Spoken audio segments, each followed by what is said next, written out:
Now, what did we do with this? The third slip told you about the name of the book. Mind Without Fear is the name of the book. The book revolves on a person's experience, trials and tribulations in life, and how Bhagavad Gita was an instrumental factor in helping him. That is why Bhagavad Gita. It's all about life. I could have chosen equanimity, which is the most perfect word, but demonstrating equanimity might have been tough for the first slip. So I simplified it as life. It applies to life all the time. So here comes a gentleman. How many of you have heard of Rajat Gupta? Some portion of the audience have heard about Rajat Gupta. Positive or negative? Pardon? Very critical. Somebody's raised your hand there. What is your view? Positive, negative, neutral? Positive. Right. Now let me narrate the story of this gentleman born on 2nd of December 1948. He is around 77 years old. He was an amazing person till this stage. Eluchiyum. An amazing. He joined IIT Delhi somewhere in 1966, I believe. He had lost his father by then at the age of 16. Then when he was around 20, he lost his mother also. Basically, he was an orphan coming from Kolkata, lost both his parents, studying at IIT Delhi, had a chance to move to the US. Not the US of current days, the US of those days, when it did not matter which side of the bed somebody is getting up to change the rule. It was a lot more simpler, I believe. So 1971, he lands at Harvard. He makes a remarkable impression.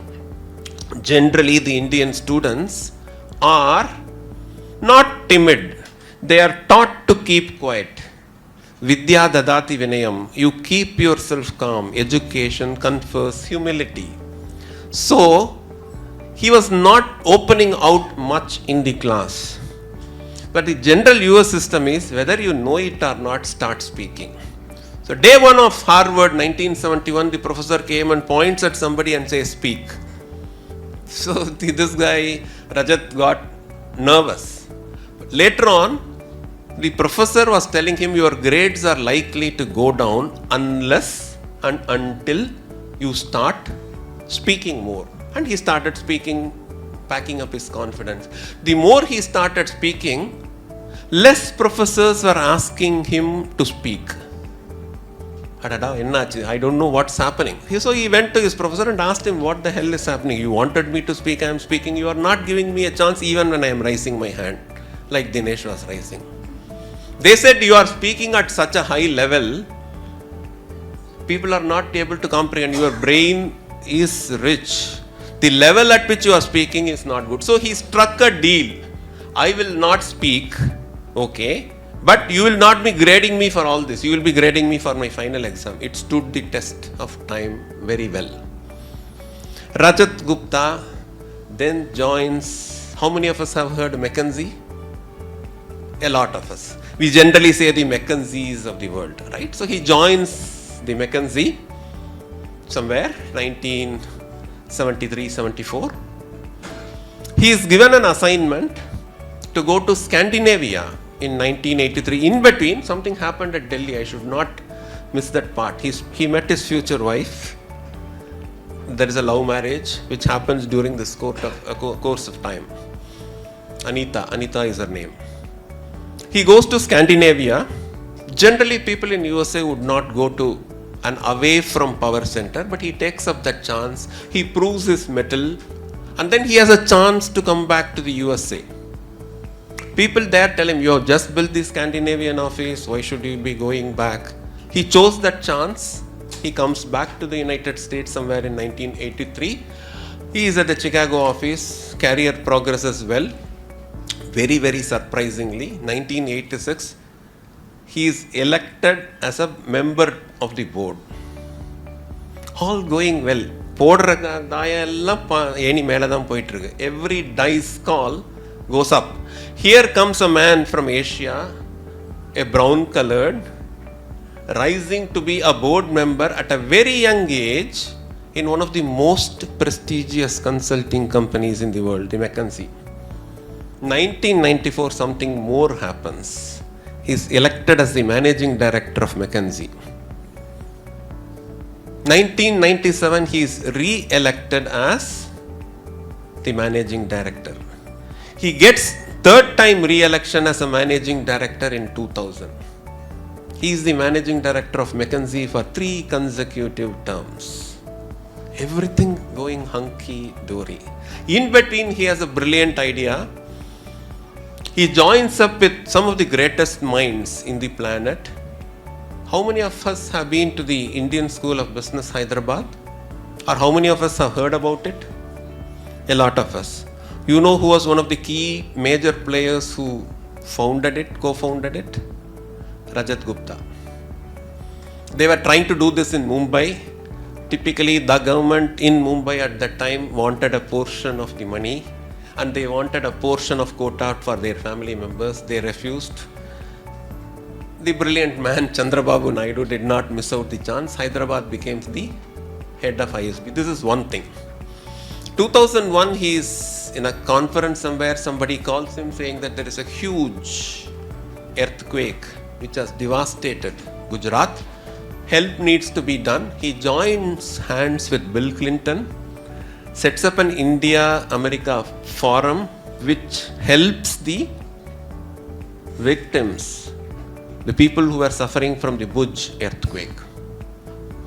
2002, if I remember right, there is a global fund which is set up to fight AIDS. Do you know whom he was partnering with? Bill Gates. Just see the names, see the kind of achievements. Dice is thrown the perfect way. Everything going fine, everything going up.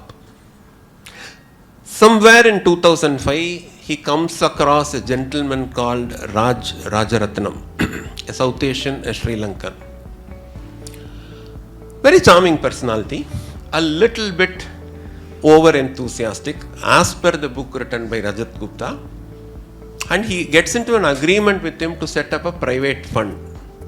They call it the Voyager Fund. You know, when people have a lot of money, when they don't know what to do, they create a fund, and he joins a fund with some vague terms.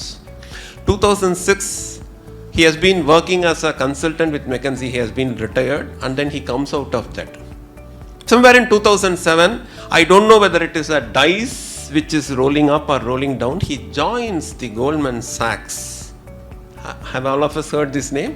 He joins Goldman Sachs as a board member. Stage is set now.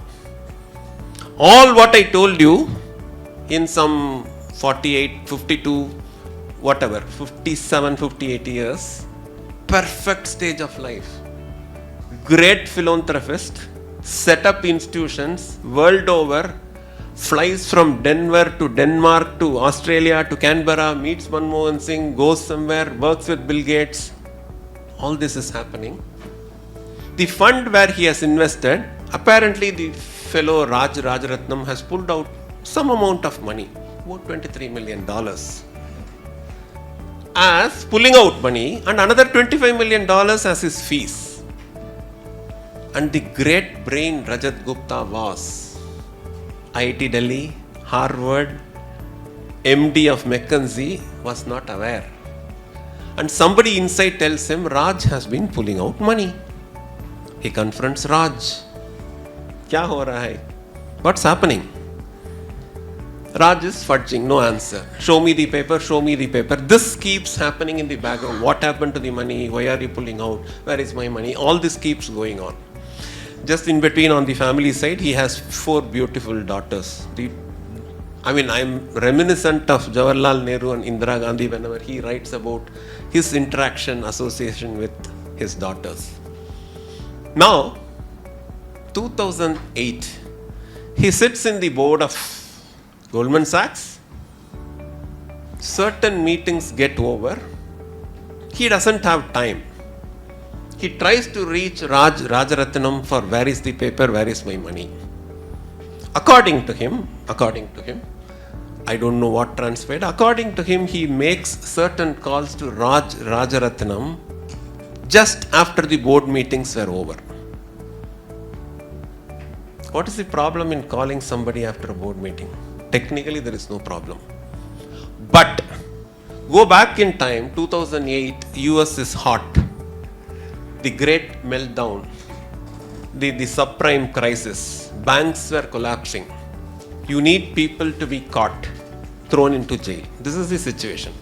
And unfortunately, Rajaratnam's phones were tapped by, in India we have the SEBI, in USA they have the Security Exchanges Commission. Now, apparently the conversation of calling by Rajat Gupta to Rajaratnam is tapped. No worries so far. Now the snake is going to show its head slowly. All whatever I was saying is Elchi. Now you will see the Vilchi. Somewhere in 2009, it comes out clearly that Rajaratnam has been meddling with insider trading. We have heard it during Harshad Mehta times. We are much more experienced than the US. Right? Harshad Mehta was in jail, later on he was released, now he is no more. That's a different story. Now, somewhere, some news, one day a Goldman Sachs lawyer calls him. He calls his secretary, Rajat Gupta's secretary, I need to speak to Rajat. He is boarding a flight somewhere, he is on the security queue. He says, can I take it later after reach? No, I need to speak to you right now. The security guards are definitely not amused, annoyed. The guy who has to come in and board, holding a phone and talking is not the right thing. The Goldman Sachs lawyer tells him there is a problem. Your name surfaces in Rajaratnam's case. The snake is showing its head. And the lawyer says, your path and our path. That means Goldman Sachs' path and your path may not necessarily be the same. They may diverge. Our interests and your interests may not need not necessarily be the same. And in my recommendation, you better find a lawyer. That means you are my board member till yesterday, you are the most beloved person, philanthropist. It's great to have you, Rajat. But today, your path is different, our path could be different. Go to hell. You may have to find your lawyer. This situation keeps worsening until he is served a notice by the SEC. He hires a lawyer by name Gary. Rajaratnam's case proceeds on, and generally in this book, Rajat is projected as the elephant, the big man pushing the whole thing. See, the trial and verdict by court and YouTube and the media and the YouTube is much more faster and far more damaging. Anywhere, anytime. The actual truth may lie somewhere, but nobody cares. Nobody really cares about, sorry to say, what transpired in Karur some time back. There are theories and we have come to a conclusion. That case is over. Pura ho gaya hame. This is it. Similar thing happens for Rajat Gupta without an exception. He fights, and then there are multiple counts, 6 counts, and out of the 6 counts, 2 are dropped. On 4 counts, he is found guilty. Then he gets a bail. He fights another case to the appeals court. That gets rejected. 2014, the IIT Delhi grad, the Harvard MBA, the number 1 man in McKinsey, the one who was rubbing shoulders with Bill Gates, Bill Clinton, and named the CEOs and the dignitaries of the world, who was building fantastic institutions, fighting AIDS, fighting poverty, walks into a prison. His father also walked to a prison, he says, but for a different reason. The Britishers were imprisoning his father for freedom fighting. Here goes this gentleman for potentially cast as somebody who has meddled with funds. His case was, I never gained anything from this. Obviously, till date, apparently, there is no track of money which has flown to him. There are no gains. That is his side of the story. Anybody who picks up the book after this session, if you happen to pick the book, I will be sending a 2-page summary of the book as a PDF to Dinesh, and it will be transmitted to you. Few experiences of his imprisonment will shake you. How somebody was in a position and how somebody is in another position today can shake anybody's nerves. For example, chapter 1, the book has 4 parts. I'll come to the book. The chapter 1 opens like this: 4 concrete walls and a concrete floor, a small window with some light coming in, but not enough to read a book. There are criminals around you. And there is a very big fat man who says, why are you making noise? He is given an upper bunker. The toilet attached to the room doesn't have a curtain or an enclosure. It's a metallic fit-in toilet. He's treated as a criminal. He has to go through this ordeal. And there are strange things. For example, if the guard comes at 10 p.m., you are supposed to stand right without moving. If you violate that, it's an infringement. One day, his shoelace was down and the guard was coming. He wanted his shoelace to be tightened. The guard did not like it. They call them as COs, not carbon oxide or anything, correction officers. The correction officer found him to be a case for solitary confinement. Solitary confinement is even more horrendous. So there goes Rajat Gupta to the solitary cell. He is allowed to take couple of possessions, not material possessions, 2 books. He takes the Bhagavad Gita and 1 more book. And you now know why Bhagavad Gita was the second slip. Bhagavad Gita was the second slip because that is the book which stood by him. He keeps reading it. He keeps reading it. He keeps by-hearting it. He understands words after words, meanings after meanings. I am just reminded of another Bengali who was also convicted, imprisoned, moves to the prison. Somewhere in the 1908, I think. Any guesses? He is associated with Bengal and Pondicherry. Rabindranath Tagore did not come to Pondicherry. Aurobindo, you are right. A big round of applause. The bouncer quizzes are getting the required responses. Sri Aurobindo, who was the Diwan's office manager or whatever, who was fighting for the national, he was also the Indian National Congress, that variety, that president. He was implicated in an Alipur bomb blast case, imprisoned. He feels hollow. He cries to God that why am I getting into this? But the Alipur jail, where he goes into solitary confinement, he is also permitted to take 2 books. One of them is Chandogya Upanishad and another is, if I remember right, it is some other book. But he read. What he says is, if you walk and read and contemplate, there is a phenomenal change. The Alipur, the imprisonment had 2 powerful impacts. Apparently, Swami Vivekananda, who was no more, comes in a different form and guides him on Raja Yoga. He has a complete surreal experience of seeing Krishna everywhere. And later on, he understands that his life is not meant for the nation or freedom fighting. His life is meant for spirituality. Through Chandranagur, he comes to Pondicherry. The most powerful sentence which always I remember, Aurobindo's words in the famous Uttar Para speech of 1909, the minutest plan that God has for you in life does not go for a waste. If it happens, there is a reason. Which is what Rajat Gupta keeps on re-emphasizing. He says, for no fault of mine, he doesn't say that. I mean, his father used to teach him one thing. You can't prevent, control the situations where you are getting on to. But you do have the control about how you behave or how you handle that situation. Right?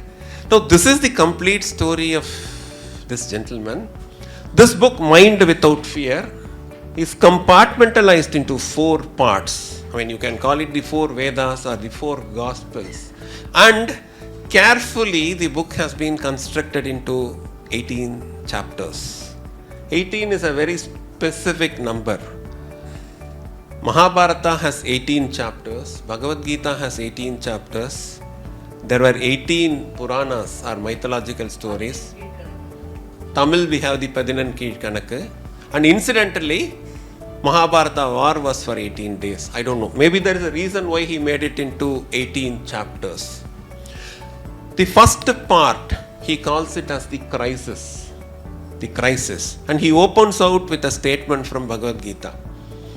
I mean, initially Arjuna was talking too much, talking a lot. And one of his earliest statements was, Krishna, take me in between to the battlefield. I want to see with whom I am going to fight. That is the opening statement of block 1, which is the crisis. The second block of about 6-7 chapters is called as the Karma Yoga. Do your duty, that you have right. Don't expect the fruit, that's not your right. That is the Karma Yoga where everything that happens for Rajat Gupta is positive. Board member, then MD, then board member of Goldman Sachs, board member of Procter and Gamble, fighting AIDS, setting up ISB, all that happens in the Karma Yoga thing. Right? And then the third block is the trial. There he uses Krishna's words. Wake up Arjuna, rise, go to the battle and fight. There is no point in brooding now. The fourth part, which has just 2 chapters, the solitary confinement and then the subsequent release, there is again a message from the Bhagavad Gita which opens this block. Don't attach your mind to the pluses or minuses. The world is, the senses are always full of them. If you are tempted to get attached to one portion of it, you will suffer more. Just let go, be free. Whatever happens, leave it. Interestingly, the first chapter opened out with the Bhagavad Gita verse, which comes from chapter 1 of Bhagavad Gita, where Arjuna requests Krishna to take the chariot to the middle. And the subsequent 3 blocks all come from the second chapter of Bhagavad Gita. He doesn't go to the third, fourth or anything. Generally, there is a saying, if you read chapter 2 of Bhagavad Gita, everything is available. There is nothing more to read. Everything else is a konar urai or an explanation. Or putting it in other words, you don't need to read Bhagavad Gita. You don't need to even read second chapter. Just remember a couple of messages. Put your brilliance, put your excellence in what you do. That you have a choice. Results may come, may not come. Results may not come for various reasons beyond your control. Let your excellence not suffer in anticipation of results. This is the principle which he keeps on reiterating, picking up from Bhagavad Gita. Now, a 310 pages book, I have attempted to narrate to you in the last 15 minutes. Ezhchiyum, Valarchiyum, Ezhchiyum, Veezhchiyum, Valarchiyum. Right? I didn't go to my notes, etc. There are multiple quotes. One in where Rajat Gupta says, the chapter opens this way. I saw my calendar, it was empty. I refreshed it many times, it was still empty. Can you imagine any of us working, I have got a back-to-back call, I have a dinner call, we are all used to that. And imagine this gentleman would have had his calendars jam-packed. However much he refreshed his calendar, there was no meeting coming up. And during his release, the judge Rekhoff, initially who was kind of anti-Rajat, gives him certain leverages, and one of the earliest things that they thought was, let us not adopt the Mother Teresa approach towards Rajat Gupta. Don't worry about what he did elsewhere. See this case. See, generally the mind positioning is very, very strong in all these cases. Later on, he says we should judge a man as a whole, not just look at a piece. That's the transformation that Rakov had. 400 people from world over, including Bill Gates and a lot of other CEOs, including his family members, wrote testimonials supporting his case. Now, honestly, I don't know whether he was playing the game of prophets, I don't know. But this book had a deep impact on me. And what I also did is, I will call this an F360 program. My younger daughter was asking me a book to read. So I told her, read Mind Without Fear. She brought it to Kenya for a vacation and she read it. I requested my wife, who has come today, to read as many pages as you can and tell me what you felt. So yesterday she came running to me and asked, how were they able to conclude that this guy was a convict? So everybody who's read this book, F360 is Family 360, I wanted a 360 degree view from my family. And maybe in the later days when we are connecting, you will all give your own verdict on Rajat Gupta. More importantly, we really don't care what happened to him. The message that I wanted to leave, and we will connect more on this, is you can rise to any great position with hard work, with luck, with so many supporting factors.